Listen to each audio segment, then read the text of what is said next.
अस्सलाम वालेकुम। आज फिर एक इंतहाई आसान और सादा नुस्खा लेकर आपकी खिदमत में हाजिर हूँ। बेसिकली मैं ये चाहती हूँ कि मेरे वो बहन भाई जो एजेड हैं, जो 50 क्रॉस कर चुके हैं, 60 क्रॉस कर चुके हैं, 70 क्रॉस कर चुके हैं, उनके पास कोई एक ऐसा बहाना रहे कि वो ये कह सके कि हम मजबूर हैं, हम माज़ूर हैं, हम हरकत नहीं कर सकते, हम घर से बाहर नहीं जा सकते, हमें बाहर लेके जाने वाला कोई नहीं है, हम करीबी पार्क तक नहीं जा सकते हैं, हम कैसे अपने आप को सेहतमंद बनाएं। हमारे पास कोई ऐसी चीज़ नहीं जिससे हम इस्तेफ़ादा करते हुए या जिस सहूलत को बुरकार लाते हुए हम करीबी पार्क तक जाएं, वॉक करें, चहलकदमी करें, वहाँ अपना वक्त गुजारें और अपने आप को सेहतमंदी की तरफ लेकर आएँ। तो आज मैं जो तरीका लेके आई हूँ वो आप यूँ समझ लीजिए, आप तो पार्क नहीं जा सकते लेकिन हम घर को तो पार्क बना सकते हैं। तो आज मैं आपके घर को पार्क बनाने के लिए आई हूँ कि आपको मैं बताऊँ कि आपने अपने आप को किस तरह सेहतमंद रखना है। वो लोग जो मेरी उम्र के हैं या मुझसे भी सीनियर हैं, वो जो हरकत करने से ख़ुद को माज़ूर समझते हैं, दर हकीकत वो माज़ूर नहीं है। मैंने पहले भी कहा था कि हमारी तन आसानी जो है हमें बीमार करने में एक अहम रोल प्ले करती है। तो आज मैं जो छोटा सा अमल लेकर आई हूँ उसको आप दिन के किसी भी हिस्से में अदा कर सकते हैं। जब आपका दिल चाहे आप उस अमल को दोहरा सकते हैं। बहुत ही सादा और आसान अमल है, लेकिन मैं आपको पहले उसके फ़वाइद बता दूँ। चलिए मैं पहले आपको वो अमल ही बता देती हूँ कि हमने करना क्या है। आप उम्र के किसी भी हिस्से में हैं, आप जवान हैं, नौजवान हैं, आप उधेड़ उम्र में हैं, आप एजिड हो गए हैं, आप बुढ़ापे की हदूद में दाखिल हो रहे हैं, आप बुढ़ापे में जा चुके हैं। आपने करना क्या है? आपने सिंपली खड़े होना है। आप बग़ैर सहारे के खड़े नहीं हो सकते तो किसी चीज़ का सहारा ले लीजिए, दीवार का सहारा ले लीजिए, कुर्सी का सहारा ले लीजिए। आपके घर में अगर आपके बच्चे हैं तो अपने बच्चों को कहिए कि आपके दोनों हाथ पकड़ लें। आप के पोते पोतियां हैं, नवासे नवासियाँ हैं जो आपको सहारा दे सकते हैं। और कुछ नहीं तो अगर आपके हस्बैंड घर में मौजूद है तो उन्हें कहिए कि आपके दोनों हाथ पकड़ लें और आप खड़ी पोजीशन में आ जाएं। जब आप खड़े हो गए तो आपने खड़े खड़े वहीं पर, आपने जगह से मूव नहीं करना है, वहीं पर आपने चलने वाला अंदाज़ अपनाना है और खड़ी खड़ी हालत में आपने चलना शुरू कर देना है। कम से कम 10 मिनट तक आप खड़ी पोजीशन में चलते रहिए। अगर आपके लिए 10 मिनट बहुत ज़्यादा है तो 5 मिनट तक कम से कम अपने आप को इस पोजीशन में रखिए। उसके बाद आप रेस्ट कर लीजिए और फिर इस अमल को दिन में कई मरतबा दोहराइए। रेस्ट जो आपने करना है वो ज़्यादा से ज़्यादा 1 मिनट का करना है और अगर आपका स्टेमिना है तो आपने रेस्ट नहीं करना। उसके बाद इसी तरह खड़ी पोजीशन में आपने जॉगिंग वाली पोजीशन इख्तियार कर लेनी है।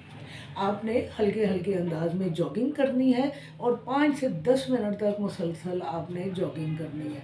सहारे के साथ कीजिए, सहारे के बगैर कीजिए, किसी चीज़ का सहारा ले लीजिए, बच्चों का सहारा ले लीजिए, लेकिन कम से कम 5 मिनट तक तो इब्तिदान आपने ये जॉगिंग करनी है।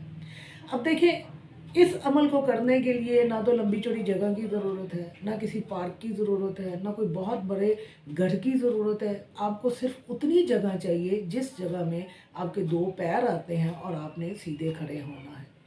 सीधी खड़ी पोजीशन में आपने चलने वाला अंदाज़ अपनाना है और आपने हल्की हल्की जॉगिंग वाला अंदाज़ अपनाना है।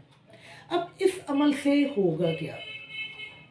जब आप अपने पैरों को हरकत देंगे और चलने वाला अंदाज़ इख्तियार करेंगे तो आपके पैर के मसल्स जो हैं वो हरकत में आएंगे, आपकी उंगलियां हरकत में आएंगी, आपकी एड़ी हरकत में आएगी। आपके पैरों में जितने भी एक्यूपंक्चर पॉइंट्स हैं वो तमाम के तमाम प्रेशर की हालत में आएंगे। जब एक्यूपंक्चर पॉइंट प्रेशर की हालत में आएंगे तो जितने ऑर्गन आपकी बॉडी के अंदर पाए जाते हैं वो तमाम के तमाम स्टिमुलेट होंगे, उनमें हरकत आएगी, उनमें सेहत आएगी। जब आप ये चलने वाला अमल करेंगे या जॉगिंग वाला अमल करेंगे तो आपकी ब्लड सर्कुलेशन बेहतर हो जाएगी। आपके जिस्म के हर ऑर्गन को ज़िंदा रहने के लिए ऑक्सीजन की ज़रूरत है और ये ऑक्सीजन ब्लड के ज़रिए आपके जिस्म के हर हिस्से में पहुंचती है। जब आपने अपने आप को मूव किया, आपने अपने आप को हरकत दिया, तो आपकी ब्लड सर्कुलेशन बेहतर होगी और ब्लड प्रॉपर तरीके से तमाम ऑर्गन्स तक जाएगा और उन ऑर्गन की सेहत बनेगी, उनकी ज़िंदगी जो है लंबी होना शुरू हो जाएगी। आपकी पिंडलियों के मसल हरकत में आएंगे, आपके घुटने हरकत में आएंगे, आपके थाइस हरकत में आएंगे, आपका हिप जॉइंट हरकत में आएगा, आपके हिप के मसल हरकत में आएंगे और आपकी लोअर बैक के मसल जो हैं वो हरकत में आ जाएंगे। नतीजे के तौर पर आपके जो मसल वीक हो चुके हैं, जो अपनी टोन खो चुके हैं, जिनमें फटीग आ चुकी है, जो आपको सपोर्ट नहीं कर रहे हैं, वो तमाम के तमाम मसल टोन पकड़ जाएंगे, कुव्वत पकड़ जाएंगे, उनकी शेप आ जाएगी और वो मजबूती इख्तियार करते हुए आपके पूरे लोअर लिम्स का सहारा बन जाएंगे। और नतीजे के तौर पर आपके जिस्म के अंदर जितनी स्टिफनेस पाई जाती है, जितनी अकड़ाहट पाई जाती है, आपके घुटने जो काम नहीं करते हैं, आपके थाइस जो काम नहीं करते हैं, आपके पेल्विक ऑर्गन जो काम नहीं कर रहे हैं, वो तमाम के तमाम इस छोटी सी मामूली सी हरकत से हरकत में आ जाएंगे और आपको सेहतमंदी की जानिब ले जाएंगे। यहाँ मैं एक और चीज़ ऐड कर दूँ, अगर आप चाहते हैं कि आपकी लोअर बॉडी के साथ अपर बॉडी भी हरकत में आ जाए, तो वो लोग तो जो बग़ैर सहारे के खड़े नहीं हो सकते, उनके लिए तो मुमकिन नहीं है इस अमल को करें। लेकिन जो लोग बग़ैर सहारे के खड़े होकर अपने आप को चलने वाले अंदाज में ला सकते हैं, जॉगिंग वाले अंदाज में ला सकते हैं, तो उन्हें चाहिए कि अपने बाजुओं को साथ में हरकत देना शुरू कर दें। जैसे चलते हुए हम अपने बाजुओं को मूव करते हैं, जैसे जॉगिंग करते हुए हम अपने बाजुओं को मूव करते हैं, बिल्कुल उसी अंदाज में जब वो खड़ी पोजीशन में ये अमल कर रहे हैं तो साथ साथ अपने बाजुओं को भी हरकत देना शुरू कर दें। बाजुओं की हरकत से ये होगा कि उनकी अपर बॉडी के तमाम मसल जो है वो हरकत में आ जाएंगे, बाजू और कंधे मजबूत होना शुरू हो जाएंगे, मसल स्टोन पकड़ना शुरू हो जाएंगे, उनकी थकावट दूर होना शुरू हो जाएगी, आपकी अपर बैक मजबूत होना शुरू हो जाएगी। लोअर बैक तो आपके चलने से और आपकी जॉगिंग से मजबूत हो रही है, तो आप जब अपने बाजुओं को यूँ साथ में हरकत देंगे तो नतीजे के तौर पर आपके अपर बैक के मसल जितने भी हैं वो तमाम के तमाम हरकत में आ जाएंगे, आपके पेट के मसल हरकत में आ जाएंगे और आप सेहतमंदी की तरफ आ जाएंगे। मेरी पूरी कोशिश है कि मैं अपने उन बहन भाइयों को जो पहली बात यही कहते हैं कि हम अपने आप को किस तरह सेहतमंद रखें, हमारे पास वसाइल नहीं है, हमारे पास रसाइल नहीं है कि हम एक जगह से दूसरी जगह जा सकें, तो मैं चाहती हूँ कि मेरे ऐसे तमाम बहन भाई जो हैं घर में बैठकर अपने लिए सेहत हासिल करें। आपकी सेहत आपके अपने हाथ में है।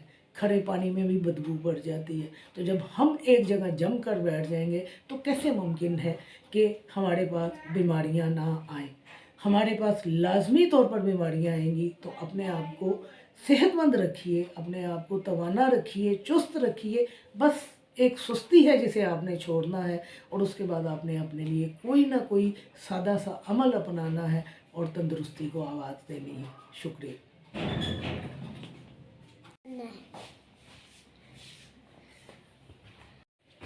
नहीं।